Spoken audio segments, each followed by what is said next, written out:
இமயமலை அடிவாரத்தில் ஒரு மடம். அங்கே ஒரு சன்னியாசி இருந்தார். அவர்கிட்ட ஒருத்தர் வந்தார். சுவாமி, ஆசையை உதற நினைக்கிறேன், முடியல, ஒட்டிக்கிட்டே வருது அப்படின்னாராம். இப்படி உட்கார, ஒரு கதை சொல்கிறேன் அப்படின்னு சொல்லி அவர் சொல்ல ஆரம்பித்தாராம். அவர் சொன்ன கதை என்னென்னா, ஒரு ஊரில் ஒரு ஆள் இருந்தான். அவன் பேர் குப்புசாமி. அவன்கிட்ட எப்பவும் ஒரு பழைய தொப்பி இருக்கும், விடவே மாட்டான். அதனால் அவனை எல்லோரும் தொப்பி சாமி அப்படின்னு தான் கூப்பிடுறது வழக்கம். ஒரு புது தொப்பி வாங்கிக்கப்படாதாப்பா அப்படின்னு நண்பர்கள்லாம் சொல்லி பார்த்தாங்க. பணத்துக்கு எங்கே போவேன் அப்படின்னு விட்டானான். பணம் வச்சுருக்கான், செலவு பண்ண மனசு வரல, மகா கஞ்சன். பழைய பாட்டில்கள்லாம் வாங்கி விற்றுக்கிட்டு இருந்தான். அப்படி ஒரு தடவை பழைய கண்ணாடி சாமான்களை ஏலத்தில் எடுத்தப்போ அதில் ஒரு அருமையான சென்ட்டு பாட்டில் கிடச்சிது. உடனே ஒரு ஐடியா பண்ணான். அந்த சென்ட்டை சின்ன சின்ன பாட்டில்களில் அடைச்சி ஜன்னல் ஓரமாக அடுக்கி வச்சுட்டான். அதை விற்றா நிறைய பணம் கிடைக்குமே, அதனால். இதுக்கு இடையில் ஒரு நாள் அவன் அப்படியே உட்காந்துருந்தான். அந்த நேரம் நண்பன் வந்தான். ஏண்டா, உன் பழைய தொப்பியை மாற்றப்படாதா? ஊரில் எல்லோரும் கேலி பேசுகிறாங்களே உன்னை தொப்பி சாமின்னு அப்படின்னு சொல்லி கேட்டிருக்கான். இந்த சென்ட்டு பாட்டில் விற்றதும் பணம் வரும், அதுக்கப்புறம் பார்க்கலாம் அப்படின்னு நானா இவன். சரி வா, நீச்சல் குளத்துக்கு போயிட்டு வருவோம் அப்படின்னு கூப்பிட்ருக்கான் நண்பன். 2 பேரும் போனாங்க. அதே நேரம் அந்த ஊர் நீதிபதியும் அங்கே குளிக்க வந்தாராம். அவர்கிட்ட இருந்தது விலை வசந்த ஒரு புது தொப்பி. அதை அங்கே இருந்த ஸ்டாண்டில் மாட்டிவிட்டு குளிக்க போனார். இதுக்கிடையில் குப்புசாமி குளிச்சுட்டு வந்தான். அவனுடைய பழைய தொப்பியை காணலை. அந்த புது தொப்பியை பார்த்தா இது நண்பனுடைய வேலை தான் அப்படிங்கிறதாக புரிஞ்சுக்கிட்டு அதை எடுத்து மாட்டிகிட்டு வந்துட்டான். நீதிபதி குளிச்சுட்டு வந்து பார்க்குறாரு, தொப்பியை காணும். போலீஸில் புகார் கொடுத்தார்.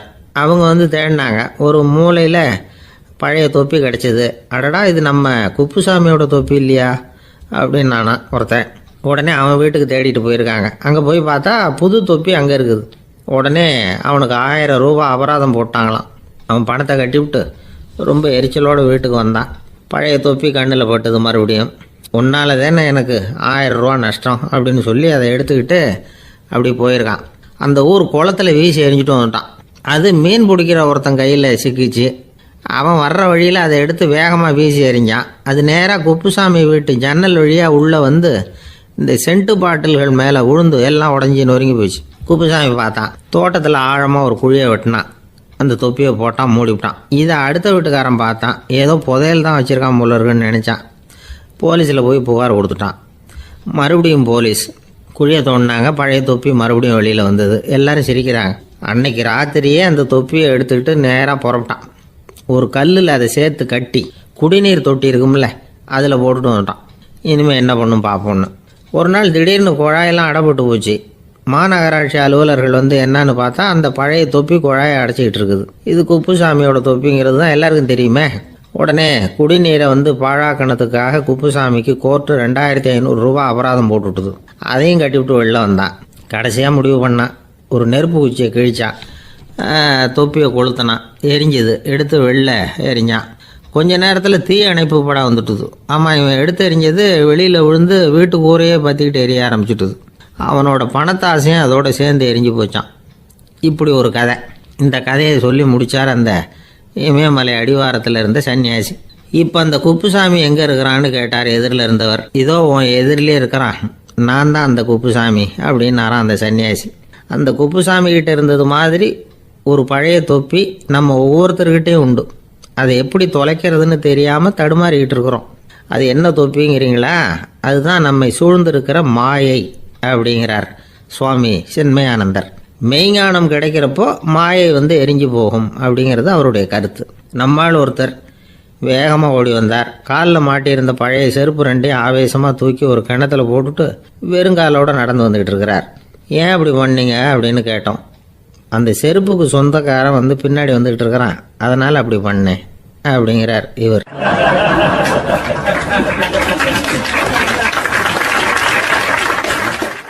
காசியில் இருக்கிற கடவுள் காசி விஸ்வநாதர், அங்கே இருக்கிற தேவி காசி விசாலாட்சி.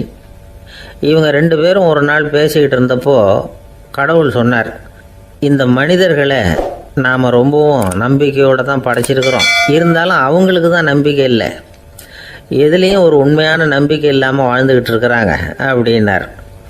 என்ன அப்படி சொல்கிறீங்க? அதோ பாருங்கள், எவ்வளவு பேர் காசியை தேடிட்டு கங்கையில் குளிச்சுக்கிட்டு இருக்கிறாங்க.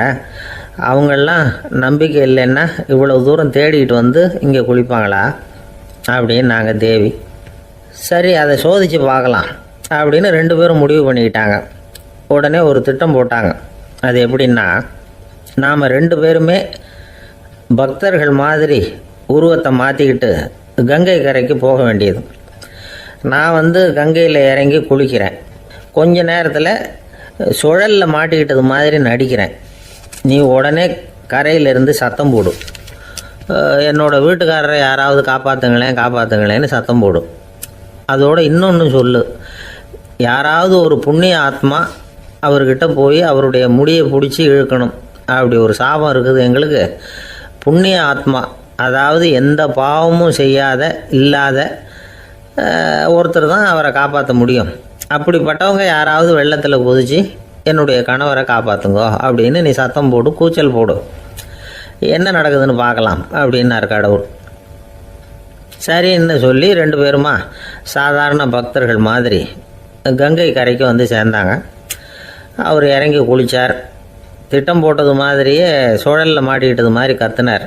கரையில் இருந்த அந்த அம்மா, ஐயோ என் கணவரை காப்பாற்றுங்களேன், யாராவது காப்பாற்றுங்களேன்னு கத்துனாங்க. பல பேர் ஓடி வந்தாங்க. உடனே இவங்க, பாவம் இல்லாத புண்ணிய ஆத்மா ஒருத்தரால் தான் என்னுடைய கணவர் காப்பாற்றப்படணுங்கிறது விதி, அப்படி ஒரு சாபம் இருக்குது, அதனால் புண்ணிய ஆத்மா யாராவது அவர்கிட்ட போய் அவர் முடியை பிடிச்சி தூக்குனா அவரை காப்பாற்றி விடலாம் அப்படின்னாங்க. இவங்க இப்படி சொன்னதும் எல்லாரும் திகைச்சு போய் நின்றுட்டாங்க. ஒவ்வொருத்தருக்கும் அவங்க செஞ்ச பாவம்லாம் ஒவ்வொன்றா ஞாபகத்துக்கு வர ஆரம்பிச்சுட்டுது. சரி, இதுக்கு நாம் லாயக்கு இல்லை அப்படின்னு சொல்லி ஒதுங்கி போக ஆரம்பிச்சிட்டாங்க எல்லாம். இந்த சமயத்தில் யாரோ ஒருத்தர் வேகமாக ஓடி வந்தார். ஆற்றுல குதித்தார். அவர்கிட்ட போனார், முடியை பிடிச்சார், தூக்கினார், அவரை காப்பாற்றி கரைக்கு கொண்டுட்டு வந்துட்டார். அப்படி காப்பாற்றின அந்த ஆளை இவங்க 2 பேரும் தனியாக கூப்பிட்டுக்கிட்டு ஒரு மண்டபத்துக்கு வந்துட்டாங்க. விசாரிக்கிறாங்க. நீ யாரப்பா அப்படின்னு கேட்குறாங்க. ஏதும் தெரியாத மாதிரி. நான் இந்த ஊர் அன்ன சத்திரத்தில் வேலை செய்கிற ஒரு சமையல்காரன் அப்படிங்கிறார். நீ கங்கையில் குளிக்கிறது உண்டான்னு கேட்டிருக்காங்க. நான் இந்த ஊர்லேயே தான் இருக்கிறேன், இருந்தாலும் தினமும் கங்கையில் குளிக்கிறது இல்லை, எப்பாவது ஒரு நாள் அங்கே குளிப்பேன் அப்படின்னார். கங்கையில் மூழ்கி எழுந்திரிச்சா பாவமெல்லாம் தொலையும்னு சொல்கிறாங்க. அப்படி இருக்கிறப்போ அங்கே இன்றைக்கி கங்கையில் குளிச்சுக்கிட்டு இருக்கிறவங்கெல்லாம் தங்களை புண்ணிய ஆத்மாவா நினைக்கல. கங்கையில் குளிக்காத நீ உன்னை புண்ணிய ஆத்மாவா நினச்சி என்னை காப்பாற்ற வந்திருக்கிற, அது எப்படி அப்படின்னு கேட்டார். அதுக்கு அந்த ஆள் சொல்கிறான், கங்கையில் குதித்ததுக்கு அப்புறம் தானே உங்களை காப்பாற்ற போகிறோம். அப்படி குதிக்கும் பொழுது என்னுடைய பாவமெல்லாம் போயிருக்கும்ல, நான் புண்ணிய ஆத்மாவாக ஆயிருப்பேனே, அதனால தான் துணிஞ்சு உங்களை காப்பாற்றினேன் அப்படின்னா. கடவுளும் தேவியும் அவனுக்கு காட்சி கொடுத்தாங்களாம். இப்படி ஒரு கதை உண்டு. அதாவது கங்கையில் குளிச்சுக்கிட்டு இருக்கிறவங்களுக்கே தங்களுடைய பாவம் போகுங்கிற நம்பிக்கை பரிபூர்ணமாக இல்லை. குளிக்காத ஒருத்தனுக்கு அந்த நம்பிக்கை இருந்தது. அதனால் அவனால் கடவுளை பார்க்க முடிஞ்சது. கடவுளை நாமளும் பார்க்க முடியுமா முடியாதா அப்படிங்கிற குழப்பம்லாம் நமக்கு வேண்டியதில்லை. நம்பிக்கையோடு வாழணுங்கிற உண்மையை மட்டும் இந்த கதையிலேருந்து புரிஞ்சுக்கிட்டால் போதும். ஏன்னா இந்த கதையை கேட்டுட்டு ஒரு நண்பன் குதர்க்கமாக ஒரு கேள்வி கேட்டான். ஏன் சார், கங்கையில் குளித்தா பாவம் போயிடும்னு சொல்கிறீங்களே, நான் எனக்கு வேண்டாத ஒருத்தனை அழைச்சிட்டு போய் கங்கையிலேயே தள்ளி விட்டுட்டு அதுக்கப்புறம் அங்கேயே முழுக்க போட்டுட்டு நான் செஞ்ச பாவத்தை அதுலேயே கழுவி விட்டுட்டு மறுபடியும் உங்ககிட்ட வந்துடுறேன்னு வச்சுக்கோங்க, நீங்கள் என்னை புண்ணிய ஆத்மான்னு ஏற்றுக்குவீங்களா அப்படிங்கிறான். ஆள் கொஞ்சம் அசந்தான் நம்மளே அங்கே அழைச்சிட்டு போனாலும் போயிடுவான்.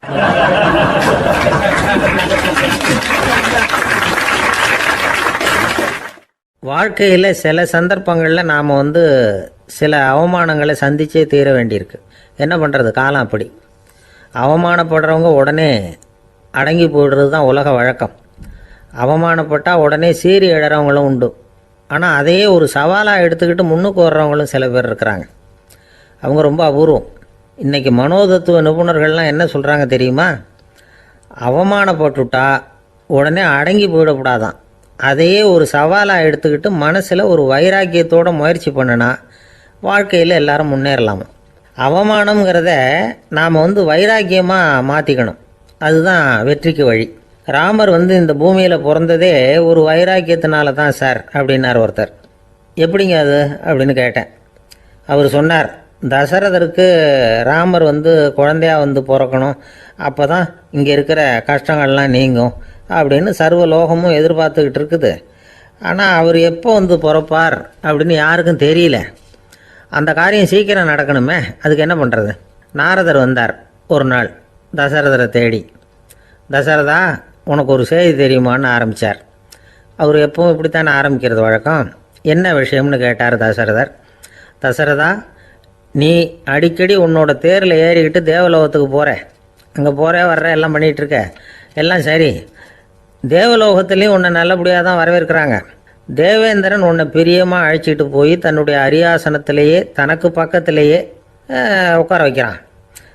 நீயும் சந்தோஷமாக உட்காந்து பேசிவிட்டு வந்துடுற.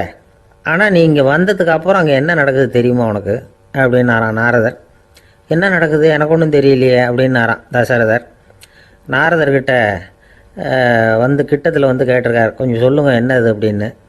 அவர் நெருங்கி வந்தாரான் நாரதரும். மெதுவாக அவர் காதோட காதாக சொன்னாராம். அதாவது நம்ம பாஷையில் சொல்லப்போனால் பற்ற வைக்கிறார்.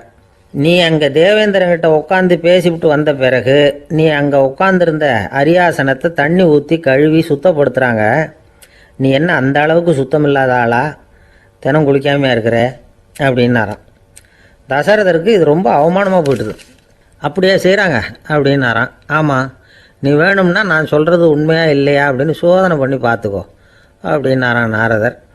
உடனே தசரதர் இதுக்காகவே புறப்பட்டு தேவலோகம் போனார். அங்கே வழக்கம் போலவே இவரை கூப்பிட்டு உட்கார வச்சு பேசிக்கிட்டு இருந்தான் தேவேந்திரன். கொஞ்ச நேரம் பேசிக்கிட்டு இருந்துட்டு சரி நான் கிளம்புறேன்னு புறப்பட்டார். சரி, அவனும் வாசல் வரைக்கும் வழி அனுப்பி வச்சுட்டு உள்ளே போயிட்டான். தசரதர் வெளியில் கொஞ்ச நேரம் மறைஞ்சி இருந்துட்டு மெதுவாக உள்ளே எட்டி பார்த்தார் என்ன நடக்குதுன்னு. நாரதர் சொன்னது உண்மைதான். தசரதர் உட்காந்துருந்த ஆசனத்தை அங்கே 2 தேவர்கள் கழுவி சுத்தப்படுத்திக்கிட்டு இருக்கிறாங்க. தசரதரால் இதை தாங்கிக்க முடியல. அவருக்கு ரொம்ப அவமானமாக போச்சு. நேராக கிடுகிடுன்னு தேவேந்திரங்கிட்டே போனார். நான் உட்காந்துருந்த இருக்கையே சுத்தம் பண்ணுறியே, நான் என்ன அந்த அளவுக்கு பாவியா அப்படின்னு கேட்டார். ரொம்ப கோபமாக கேட்டார். தசரதரே, மனுஷனுக்கு 3 கடன்கள் உண்டு. தேவ கடன், ரிஷி கடன், பித்ரு கடன். இதை தீர்க்காதவன் பாவியாகிறான். இதில் மகனை பெறுவதால் தான் பித்ரு கடன் தீரும். உனக்கு மகன் கிடையாது, அதனால் நீ பாவி ஆகிற. பாவி உட்காந்துருந்த இடம்ங்கிறதுனால அதை சுத்தம் செய்ய வேண்டியது எங்கள் கடமை அப்படின்னு நானான் தேவேந்திரன். இந்த இடத்துல தசரதருக்கு ஏற்பட்ட அவமானம் ஒரு வைராக்கியமாக மாறிச்சு. தேவேந்திரனே கேட்டுக்கோ, ஒரு மகனை பெற்ற பிறகு தான் இந்த சபையில் மறுபடியும் அடி எடுத்து வைப்பேன் அப்படின்னு சொல்லிவிட்டு போயிட்டாரான். போய் புத்திர காமேஷ் யாகம் பண்ணார். புத்திரர்கள் பிறந்தார்கள். இந்த கதையில் உள்ள கருத்து என்னென்னா, தேவேந்திரன் தசரதரை அப்படி அவமானப்படுத்தலைன்னா அவருக்கு இப்படி ஒரு வைராக்கியம் பிறந்திருக்குமா? யோசித்து பார்க்கணும். நமக்கு ஏற்படுகிற சில அவமானங்களையும் வைராக்கியமாக மாற்றிக்குவோம்.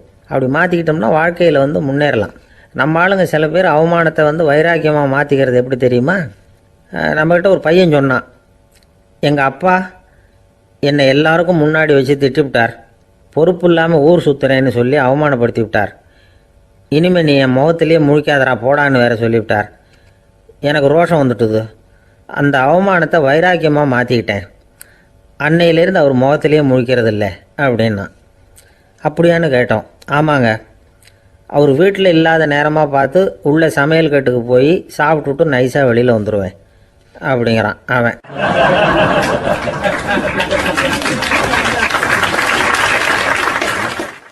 ஜவஹர்லால் நேரு பிரதமராக இருந்த சமயம் அவர் ஒரு தடவை சென்னைக்கு வந்திருக்கிறார். இங்கே சில முக்கிய நிகழ்ச்சிகளில் கலந்துக்கிறதுக்காக வந்திருந்தார். ஆளுநர் மாளிகையில் ஒரு நாள் ராத்திரி தங்கி மறுநாள் புதுடெல்லி புறப்படுறதாக ஏற்பாடு. நிகழ்ச்சியிலெல்லாம் முடிச்சுக்கிட்டு ஆளுநர் மாளிகையில் தங்கியிருக்கிறார். அன்றைக்கு இரவு படிக்கிறதுக்கு ஒரு முக்கியமான புத்தகம் அவருக்கு தேவைப்பட்டது. அந்த சமயத்தில் உலக அளவில் ஒரு முக்கியமான பொருளாதாரம் சம்பந்தமான ஒரு புத்தகம் வெளியாகி இருக்கிற விஷயம் அவருக்கு தெரியும். அந்த புத்தகம் மெட்ராஸுக்கு வந்திருக்குமா, அது இங்கே கிடைக்குமா அப்படின்னு விசாரிச்சிருக்கிறார் நேருஜி. அவர் இப்படி கேட்ட உடனே அங்கே இருந்தவங்கெல்லாம் ரொம்ப பரபரப்பாக செயல்பட ஆரம்பிச்சுட்டாங்க. முக்கியமான இடங்கள்ல எல்லாம் விசாரிச்சிருக்கிறாங்க அந்த புத்தகம் உங்ககிட்ட இருக்கான்னு.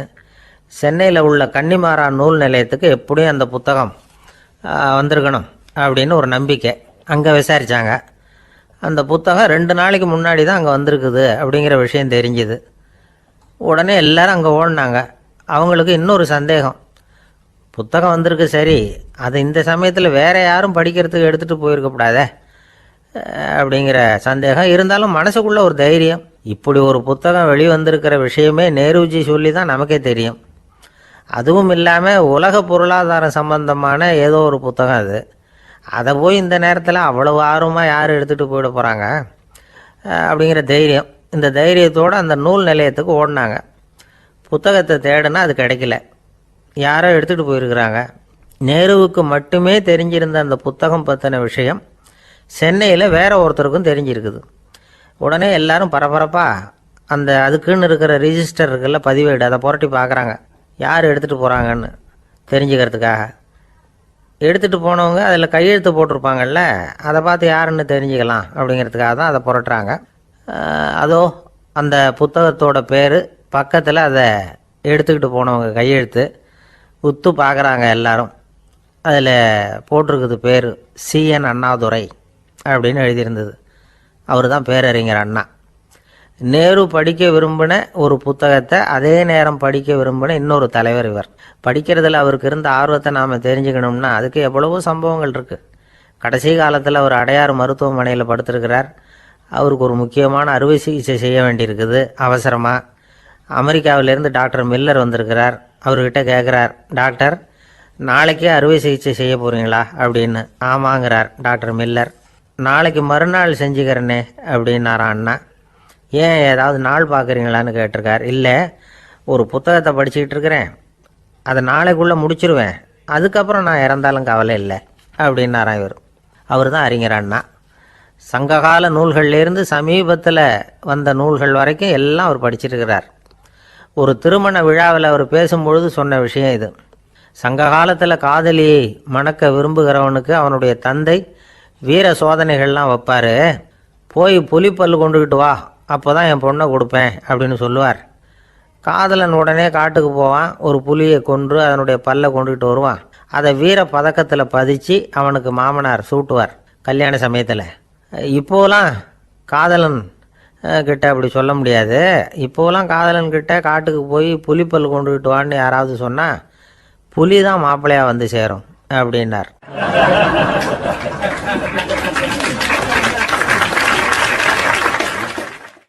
ஒரு கடைக்கு போனேன், 5 ரூபா பணத்தை எடுத்து கொடுத்தேன். ஒரு தினசரி பத்திரிகையை கேட்டேன். அவர் உடனே அங்கே அடுக்கி வச்சுருந்த பத்திரிகையில் ஒன்று எடுத்து என் கையில் கொடுத்தார். வாங்கிக்கிட்டேன். மீதி பணத்தை எடுத்தார். அதையும் என் கையில் கொடுக்கணும்ல, கொடுக்கல. எதிரில் இருந்த பலகையில் வச்சு எடுத்துக்க சொன்னார். எப்பவும் அவர் அப்படி தான் பண்ணுவார். நானும் எடுத்துக்கிட்டு வந்துடுவேன். இவர் ஏன் இப்படி பண்ணுறாருங்கிறது எனக்கு ரொம்ப நாளாக ஒரு சந்தேகம். ஒரு நாள் அவர்கிட்டயே இதை கேட்டுவிட்டேன். ஏங்க, நீங்கள் உங்கள் கடைக்கு வந்து பொருள்கள் வாங்குறவங்களுக்கு நீங்கள் பாக்கி சில்லறையை கொடுக்குறப்போ பலகையில் வச்சு விட்றீங்க, கையில் கொடுக்க மாட்டேங்கிறீங்களே, ஏன் அப்படின்னு கேட்டேன். காசை கையில் கொடுத்தா நம்மக்கிட்ட இருக்கிற லட்சுமி போயிடுவா சார் அப்படின்னார். அதாவது பணம் செலவாயிடும் அப்படின்னு அர்த்தமா. இன்னொரு நண்பர், அவர் ஒரு நாள் வழக்கத்துக்கு மாறாக ரொம்ப சோகமாக உட்காந்துருக்கிறார். ஏங்க என்னாச்சு, ஏன் இப்படி கப்பலே கவிழ்ந்தது மாதிரி உட்காந்துருக்குறீங்க அப்படின்னு கேட்டேன். கப்பலே கவிழ்ந்திருந்தா கூட நான் இப்படி கவலைப்பட மாட்டேன் சார், வேற ஒன்று நடந்து போச்சுன்னார். என்னன்னு கேட்டேன். என் உச்சந்தலையில் பல்லி ஒன்று விழுந்துட்டுதுன்னார். அதுக்காகவா இப்படி அப்படின்னு ஆச்சரியப்பட்டேன். ஆமாங்க, பல்லி உச்சந்தலையில் விழுந்தால் பலன் என்னன்னு பஞ்சாங்கத்தில் பார்த்தேன், மரணம்னு போட்டிருக்கு அப்படின்னு சொல்லிவிட்டு அவர் தொடர்ந்து கவலைப்பட ஆரம்பிச்சிட்டார். இப்படியும் ஒருத்தர், என் கூட வேலை பார்க்குற ஒருத்தர் எப்படி தெரியுமா, தினமும் வலது காலை வச்சு தான் ஆஃபீஸுக்கு உள்ளே நுழைவார். என்னைக்காவது தவறுதலாக இடது காலை வச்சு உள்ளே வந்துட்டார்னா அன்னைக்கு பூரா மனசு சங்கடப்படுவார். எந்த வேலையும் சரியாக ஓடாது. கேரம் போர்டு ஆடுற ஒருத்தர் எப்போ ஆட உட்காந்தாலும் ஸ்ட்ரைக்கரை கை தவறி கீழே விழுற மாதிரி பண்ணி அதுக்கப்புறம் அதை எடுத்துக்கிட்டு ஆட உட்காருவார். ஏன்னா எப்போவோ ஒரு தடவை நிஜமாகவே அது கை தவறி கீழே விழுந்திருக்குது. அன்னைக்கு பிரமாதமாக ஜெயிச்சுட்டார். உடனே ஒரு முடிவுக்கு வந்துட்டார், கை தவறுனா லாபம் அப்படின்னு. அதுக்கப்புறம் அதையே பழக்கமாக்கிக்கிட்டார். பூனை குறுக்க போனால் சகுனம் சரியில்லைன்னு நினைக்கிறவங்க உண்டு. ஆனால் ஒருத்தர் எப்படி தெரியுமா, அவர் வெளியில் கிளம்புற சமயம் பக்கத்து வீட்டு ரேடியோவில் மியாவ் மியாவ் பூனை குட்டின்னு பாட்டு சத்தம் கேட்டால் கூட போதும், சகுனம் சரியில்லைன்னு பிரயாணத்தை கேன்சல் பண்ணிவிடுவார். இப்போ இவ்வளவும் எதுக்கு சொல்கிறோம்னா, அளவுக்கு மீறின சகுன நம்பிக்கைகள் இருக்குது பாருங்கள், இதோட பயமும் சேர்ந்துக்கிட்டதுன்னு வச்சுக்கோங்க, இது ஒருத்தருடைய மனநிலையை பாதிச்சிடும். இது உளவியல் நிபுணர்கள் சொல்கிற கருத்து. வாழ்க்கையே தடுமாற வச்சிரும். பாதுகாப்பு இல்லாத உணர்வு, ஒரு விதமான டிப்ரெஷன் மனநிலை, இதெல்லாம் தான் இதுக்கு காரணமாக அமையலாம். சில பேர் காய்கறி நறுக்க கத்தியை கையில் எடுத்தால் கூட நேரம் சரியாக இருக்கா அப்படின்னு பார்த்துட்டு தான் வேலையை ஆரம்பிக்கிறது வழக்கம். அறிவு தான் மனசுக்கு வாத்தியாராக இருக்கணும். அப்போ தான் வாழ்க்கை நிம்மதியாக இருக்கும். அறிவு மனசு சொல்கிறபடியெல்லாம் கேட்க ஆரம்பிச்சுட்டுதுன்னா இடைஞ்சல் தான். ஒருத்தருக்கு 7ஆம் நம்பர் தான் ராசியான நம்பரான். 7ஆம் தேதி தான் எந்த காரியத்தையும் ஆரம்பிப்பாராம். 7 எழுத்து வர்றது மாதிரி பேரை மாற்றி வச்சுக்கிட்டார். 7 மணிக்கு தான் தினமும் எழுந்திருப்பார். 7ஆம் நம்பர் வீட்டில் தான் குடியிருக்கார். கல்யாணம் கூட 7ஆம் தேதி தான் பண்ணிக்கிட்டார். அவர் ஒரு நாள் குதிரை பந்தயத்துக்கு போனாராம். குதிரையோட பேரையெல்லாம் பார்த்தார். ஒரு குதிரையோட பேர் 7 எழுத்தில் அமைஞ்சிருந்தது. 7 தானே இவருக்கு அதிர்ஷ்ட நம்பர். அதனால் உடனே அது பேரில் பணத்தை கட்டினார். பந்தயம் நடந்தது. என்ன சார் ஆச்சுன்னு கேட்டாங்க. நான் பணம் கட்டின அந்த என்னோட குதிரை 7ஆவதாக சேர்ந்தது சார் அப்படின்னாராம் சோகமாக.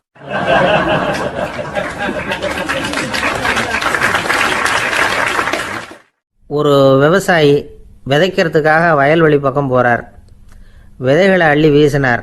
அப்போ என்ன ஆச்சுன்னா, சில விதைகள் பாதை ஓரத்தில் விழுந்தது. சில விதைகள் முள் செடிகள் மண்டி இருந்த புதருக்கு இடையில் விழுந்தது. சில விதைகள் நல்ல நிலத்தில் விழுந்தது. பாதை ஓரத்தில் விழுந்த விதை என்ன ஆச்சுன்னா, அதெல்லாம் பறவைகள் கண்ணில் போட்டுவிட்டுது. உடனே உட்காந்து கொத்தி தின்னுட்டு போட்டுது. அதிகமாக மண் இல்லாத பாறை பகுதியில் விழுந்த விதையெல்லாம் லேசாக வேர் விட்டு முளைக்க ஆரம்பிச்சிது. அதுக்கப்புறம் வேர் கீழேயும் ஆழமாக போக முடியல. மேலேயும் சூரிய வெப்பம் அதிகம் தாங்க முடியல. எல்லாம் காஞ்சி கருகி போட்டுது. புதர் பகுதியில் சில விதைகள் விழுந்தது இல்லையா, முள் செடிகள் காடாக மண்டி போயிருந்தது. அதனால் முளைச்சி வர்ற செடிக்கு நெருக்கடி அதிகமாக போட்டுது. சரியாக வளர முடியல. விளைச்சலும் சரியாக இல்லை. நல்ல நிலத்தில் விழுந்த விதைகள் மட்டும் நல்லா முளைச்சிது, நல்லா வளர்ந்தது. விளைச்சலும் பிரமாதமாக இருந்தது. இந்த கதையை சொல்லிவிட்டு கேட்க செவியுள்ளோர் கேட்கட்டும் அப்படிங்கிறார் இயேசு பெருமான். ஆமாம், இயேசு கடலில் நின்ற படகு ஒன்றில் உட்காந்துருக்கிறார். கடற்கரையில் ஏராளமான மக்கள் உட்காந்துருக்கிறாங்க. அந்த சமயத்தில் தான் இயேசு ஓமைகள் மூலமாக மக்களுக்கு பல உண்மைகளை சொல்லிகிட்டு இருக்கிறார். மக்கள் அந்த கதையை கேட்டுட்டு ஒன்றும் புரியாமல் முழிக்கிறாங்க. அதை கவனித்த இயேசு அந்த ஓமையை விளக்க ஆரம்பித்தார். இதில் அந்த விதைக்கிறவர் தான் இறைவன். அவருடைய வார்த்தைகளை விதைக்கிறார். அந்த வார்த்தைகளை கேட்கிற மக்கள் அந்த விழுந்த விதைகள் மாதிரி 4 வகையானவர்கள். சில பேர் பாதை ஓரத்தில் விழுந்த விதைகள் மாதிரி. இறைவன் வார்த்தைகளை அவங்க கேட்குறாங்க. ஆனால் தீய எண்ணங்கள் செய்கைகள் மூலமாக விதைக்கப்பட்ட வார்த்தைகள் அழிஞ்சு போடுது. இறைவன் வார்த்தைகளை கேட்ட உடனே மகிழ்ந்து போய் உடனே சில பேர் அதை ஏற்றுக்கிறாங்க. இவங்கெல்லாம் அந்த பாறை பகுதியில் விழுந்த விதைகள் மாதிரி. அதனால் இவங்கெல்லாம் வேறு இல்லாதவங்க. கொஞ்ச காலத்துக்கு இறை வார்த்தைகளுக்கு கீழ்ப்படிந்து நடப்பாங்க. அதனால் ஏதாவது இடைஞ்சல் ஏற்பட்டால் உடனே தடுமாறுவாங்க. தங்கள்கிட்ட இருக்கிற நல்ல பண்புகளை விட்டுட்டு பாவ வழிகளுக்கு போயிடுவாங்க. முள் செடிகளுக்கு இடையில் விழுந்த விதைகள் மாதிரி உள்ளவங்க யாருன்னா, இவங்களுக்கு உலக கவலை உண்டு. செல்வத்தின் மீது மயக்கம் உடையவர்கள். உலக ஆசைகள் இவங்களுக்குள்ளே பூந்துடுறதுனால அங்கே இருக்கிற நல்ல பண்புகள் மறைஞ்சு போயிடுது. அதனால் அவங்களும் உபயோகம் இல்லாதவங்களாக ஆயிடுறாங்க. நல்ல மனிதர்கள் நல்ல நிலத்தில் விழுந்த விதைகளுக்கு ஒப்பானவர்கள். இவங்க இறை வார்த்தையை கேட்குறாங்க, அதை ஏற்றுக்கிறாங்க. அவங்களும் நல்லபடியாக வாழுறாங்க. அடுத்தவங்களுக்கும் உபயோகமாக இருப்பாங்க. இதுதான் இயேசு சொன்ன விளக்கம். நல்ல வார்த்தைகளை கேளுங்கள், நல்ல வார்த்தைகளை ஏற்றுக்கொள்ளுங்கள், அடுத்தவங்களுக்கு உபயோகமாக இருங்க. இதுதான் பெரியவங்கள்லாம் நமக்கு சொல்லுகிற உபதேசம். ஒரு அப்பா தன்னுடைய மகனுக்கு உபதேசம் பண்ணார். இதை பாருப்பா, நல்ல வார்த்தைகளை கேட்கணும். எப்போதுமே மகன் அப்பா பேச்சை கேட்கறது நல்லது அப்படின்னாராம். நீ ஏதாவது ஒரு தப்பு பண்ணால் என் தலையில் ஒரு முடி நரைச்சி வெள்ளையாக போடும்பா. நீ செய்கிற ஒவ்வொரு தப்புக்கும் என் தலையில் ஒவ்வொரு முடி வெள்ளையாயிடும் அப்படின்னாராம். பையன் யோசிச்சான். அப்பா, இப்போ தான் எனக்கு புரியுது. தாத்தாவோட தலைமுடி பூராவும் வெள்ளையாக இருக்கிறதுக்கு என்ன காரணம்ங்கிறது எனக்கு இப்போ தான் புரியுது அப்படின்னானா.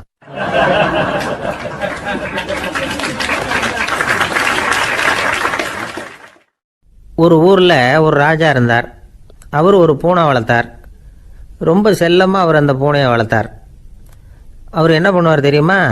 இரவு நேரத்தில் அந்த பூனையோட தலையில் ஒரு விளக்கை வச்சுருவார்.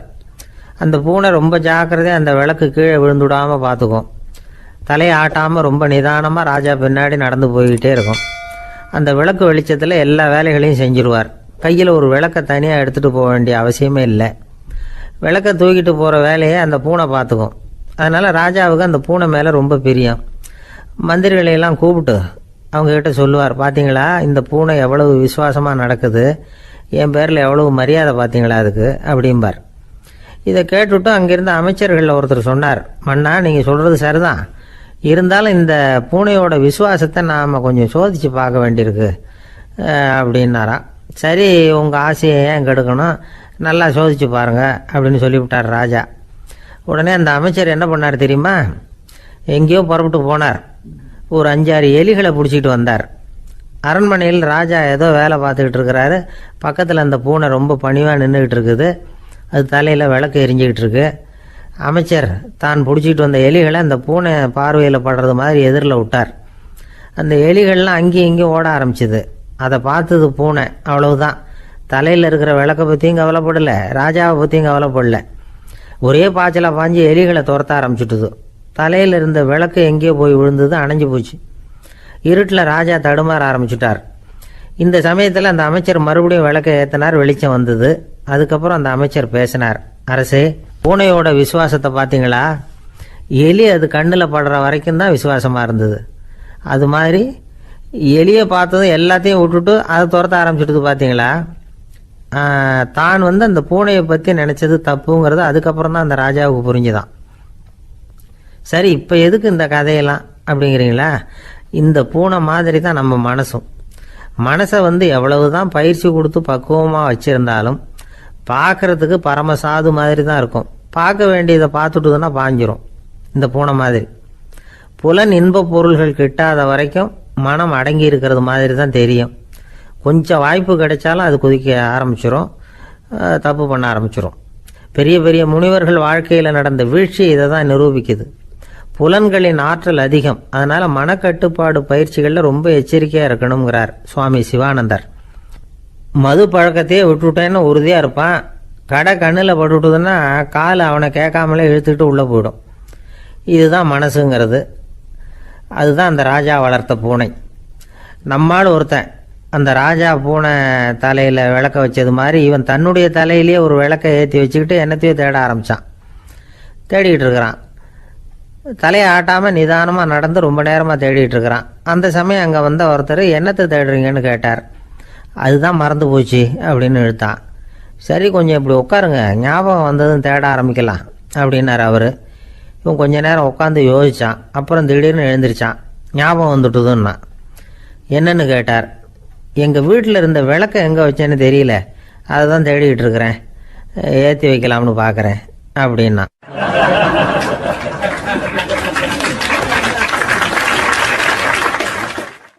ஒரு ராஜா இருந்தார். நாடு பூராவும் நிறைய மரங்களை நட்டு வளர்க்கணுங்கிறது அவரோட ஆசை. தானே அதுக்கு முன்மாதிரியாக இருக்கணும்னு நினைச்சார். அரண்மனையை சுற்றி மரங்களை நட்டு வளர்த்தார். இதை பார்த்துட்டு ஜனங்களும் அவங்கவுங்க வீட்டை சுற்றி மரக்கன்றுகளை நட்டு வளர்த்தாங்க. கொஞ்ச காலத்தில் ஊர் பூரா பசுமையாக மாறிச்சு. எல்லாருக்கும் சந்தோஷமாக இருந்தது. இது ஒரு பக்கம் இருக்கட்டும். இப்போ நான் சொல்ல போகிற கதை வேற. அதாவது அந்த ராஜா ஒரு நாள் தன்னுடைய அரண்மனையை சுற்றி இருக்கிற விதவிதமான மரங்களை எல்லாம் போய் பார்த்தார். எப்படி இருக்கிறீங்க அப்படின்னு ஒவ்வொரு மரத்துக்கிட்டையும் விசாரிச்சாராம். எந்த மரமும் சந்தோஷமாக இருக்கிறதா தெரியல. அது அதுக்கும் மனசில் ஒரு குறை. முதல்ல ஆலமரத்துக்கிட்ட போனார். அது சொல்லிச்சு, மண்ணா, நான் நல்லா பெருசாக வளர்ந்துருக்கிறேன், அடர்த்தியாக இருக்கிறேன், கிளையெல்லாம் 4 பக்கமும் நல்லா படர்ந்து தான் இருக்குது, இருந்தாலும் எந்த பிரயோஜனமும் இருக்கிறதா தெரியல எனக்கு. என்னுடைய பழம்லாம் ரொம்ப சின்னதாக இருக்குது, என் கண்ணுக்கு சரியாக புறப்பட மாட்டேங்குது. நான் இருக்கிற சைஸுக்கு என்னுடைய கிளையில் இருக்கிற பழம்லாம் எவ்வளோ பெருசாக இருக்கணும், அது இத்தினூண்டு இருக்கிறது எனக்கு பெரிய அவமானமாக இருக்குது. இப்படி இங்கே நின்றுக்கிட்டு இருக்கிறதே ரொம்ப கூச்சமாக இருக்குது. ஒரு நல்ல புயல் வந்ததுன்னா பேசாமல் சாஞ்சு விடலாமான்னு பார்க்குறேன் அப்படின்னு புலம்புது ஆலமரம். சரி இருக்கட்டும்னு நினச்சிக்கிட்டு ராஜா அடுத்தபடியாக ஒரு அத்தி மரத்துக்கிட்ட போனார். அதுவும் புலம்ப ஆரம்பிச்சுட்டுது. நான் கூட பெரிய மரம் தான், இல்லை இலையெல்லாம் அழகாக தான் இருக்குது, பழம் அழகாக இருக்குது, இருந்தாலும் உள்ள விஷயம் இல்லையே, அத்தி பழத்தை புட்டு பார்த்தா அத்தனையும் சொத்த அப்படின்னு பழமொழியே உண்டாயிட்டுதே. இப்படி ஒரு கெட்ட பேரோடு நான் இருக்கணுமா அப்படின்னு புலம்புது அது. சரி இது இருக்கட்டும் அப்படின்னு சொல்லி அடுத்தபடியாக வேப்ப மரத்துக்கிட்ட போனார். அது தன்னுடைய வேதனையை வெளியிட்டது. எனக்கு எவ்வளவோ மருத்துவ குணங்கள்லாம் இருக்கிறதா சொல்லிக்கிறாங்க, இருந்தாலும் என்ன பிரயோஜனம், என்னுடைய பழத்தை மனிதர்கள் யாரும் விரும்பி சாப்பிட்றது இல்லையே அப்படின்னுது. ராஜா அடுத்தாப்புல இருந்த ஒரு பனை மரத்துக்கிட்ட போனார். நான் நல்லா உயரமாக தான் வளர்ந்துருக்கிறேன், மற்ற மரங்கள்லாம் என்னை அண்ணாந்து தான் பார்க்கணும், இருந்தாலும் என்கிட்ட நிழலுக்காக யாரும் ஒதுங்கிறது இல்லையே அப்படின்னுது. என்ன இது எல்லா மரமும் இப்படி திருப்தி இல்லாமல் இருந்துகிட்டு இருக்குதே அப்படின்னு நினச்சிக்கிட்டே ராஜா அடுத்தபடியாக அங்கே இருந்த ஒரு பைன் மரத்துக்கிட்ட போனார். அழகாக உயரமாக பசுமையாக தான் இருந்தது, ஆனால் பழமோ பூவோ கிடையாது. அதை நினச்சி அது வருத்தப்பட்டுக்கிட்டு இருக்குது. ஓக் மரம் அது ஒன்று நின்றுட்டு இருந்தது. அது என்ன சொல்லிச்சுன்னா, இலையுதிர் காலத்தில் என் மேலே இருக்கிற எல்லா இலைகளும் உதிர்ந்து போடுது, முடி கொட்டின மனிதர்கள் மாதிரி மொட்டையாக நான் நிற்க வேண்டி இருக்குது, என்ன வாழ்க்கை இது அப்படின்னு சொல்லி அழுத்துக்கிட்டது. சரி புளிய மரம் என்ன சொல்லுது பார்ப்போம்னு அதுகிட்ட போனால், என்னுடைய நிழலில் யாருமே தங்க மாட்டாங்க, உடம்புக்கு சூடுன்னு ஒதுங்கி போயிடுவாங்க, அடிமரத்தை பார்த்தீங்கன்னா பட்டையெல்லாம் உறிஞ்சி பார்க்கறதுக்கே கேவலமாக இருப்பேன் அப்படின்னுது அது. முருங்கை மரம் என்ன சொல்லிச்சு தெரியுமா, என்னுடைய இலை காயெல்லாம் சாப்பிட்றவங்களுக்கு சத்து கொடுக்கறது வாசம்தான், ஆனால் என் உடம்புல சத்தே கிடையாது, கொஞ்சம் வேகமாக காற்று அடிச்சதுன்னா முறிஞ்சி விழுந்துடுறேன், என்ன வாழ்க்கை இது அப்படின்னு சொல்லி அது வருத்தப்பட்டது. ராஜா யோசனை பண்ணார், என்ன இது மரங்கள் பூமியின் வரங்கள்னு சொல்கிறோம், மழை பெய்யறதுக்கு அதுதான் காரணம், பூமி செழிப்பாக இருக்கிறதுக்கும் அதுதான் காரணம், வீடு கட்டுறதுக்கு மரம், நாற்காலி செய்ய உபயோகப்படுத்துறதுக்கும் அதுதான் உபயோகப்படுது, மனுஷனுக்கு வேண்டிய ஆகாரங்களையும் கொடுக்குது, இப்படிலாம் இருந்தும் எல்லா மரமும் நிம்மதி இல்லாமல் இருந்துகிட்டு இருக்குதே அப்படின்னு நினைச்சார். அப்போ அங்கே இருந்த ஒரு மகிழ மரம் அவர் கண்ணில் பட்டுது. அந்த மரம் மட்டும் கொஞ்சம் நிம்மதியாக மகிழ்ச்சியாக இருக்கிறது மாதிரி தெரிஞ்சுது. உடனே ராஜா அதுகிட்ட போனார். உனக்கு மனசில் எதுவும் குறை இல்லையான்னு கேட்டார். இல்லை, நான் சந்தோஷமாக தான் இருக்கேன்னு அந்த மகிழ மரம். அப்படியான்னு ஆச்சரியமாக கேட்டார் ராஜா. ஆமாம் மன்னா, இந்த இடத்துல நீங்கள் ஒரு முருங்கை மரத்தையோ வேப்ப மரத்தையோ கூட நட்டிருக்கலாம், ஆனால் இந்த இடத்துல நடுறதுக்கு என்ன தேர்ந்தெடுத்துருக்குறீங்க, அதுவே எனக்கு பெருமை, அதுவே எனக்கு திருப்தி அப்படின்னு தான் மகிழ மரம். மகிழ மரம் சாதாரணமாக தான் இருக்கும், இளம் மஞ்சள் நிறத்தில் பூக்கள், அது காய்ந்தும் மனம் வீசும். மகிழ மரம் மாதிரி மன திருப்தியோடு வாழறதுக்கு நாம் கற்றுக்கணுமா. நாம் இந்த உலகத்தில் ஒரு நாயாவோ நரியாவோ கூட பிறந்திருக்கலாம், மனுஷனாக பிறந்திருக்கிறோம், அதுவே பெருமை தானே. இந்த நிறைவு தான் மகிழ்ச்சியின் ரகசியம். ஒரு பையன் அப்பா கிட்ட போய், அப்பா நீங்கள் இந்த உலகத்தில் ஒரு மனுஷனாக பிறந்தது என்னோட அதிர்ஷ்டம் நானா. ஏண்டா அப்படி சொல்கிறேன்னு இருக்கார் அப்பா. நீங்கள் ஒரு கரடியாக பிறந்திருந்தா இந்நேரம் நானும் ஒரு கரடி குட்டியாக தானே இருந்திருப்பேன் அப்படின்னு நானா பையன்.